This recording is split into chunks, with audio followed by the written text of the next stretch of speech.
Moi,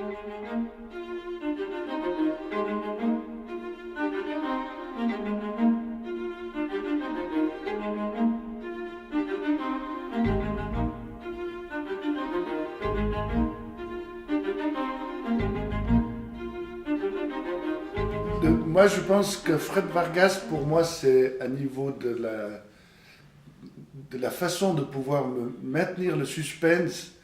Je pense que c'est une des meilleures. Pas la meilleure, mais une des meilleures. Et elle a un avantage par rapport à ma façon de lire et à ma façon de penser, c'est que suivant les livres que je lis, quand j'arrive à la moitié du livre, j'ai déjà, entre parenthèses, résolu le mystère. Avec Vargas, c'est impossible. Elle a une façon de triturer, de tourner, de faire. Par exemple, dans le dernier livre, le temps glaciaire, c'est impossible de savoir où elle va venir. C'est impossible de trouver le coupable. Elle mélange Robespierre et l'Islande, ce qui est complètement débile, parce qu'on se dit comment est-ce qu'on peut faire mélanger Robespierre, puis arriver au 21e siècle en Islande, dans une île où il y a encore ces trucs mythiques avec des vieux pêcheurs et tout ça.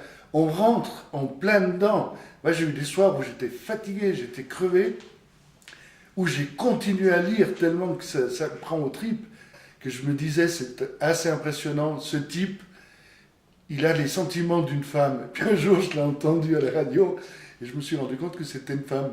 Oui. Alors que je l'ai lu pendant des années, on pensait que c'était un homme qui écrivait. Parce qu'il a une façon de décrire qui est très, très exhaustive, tout en étant courte.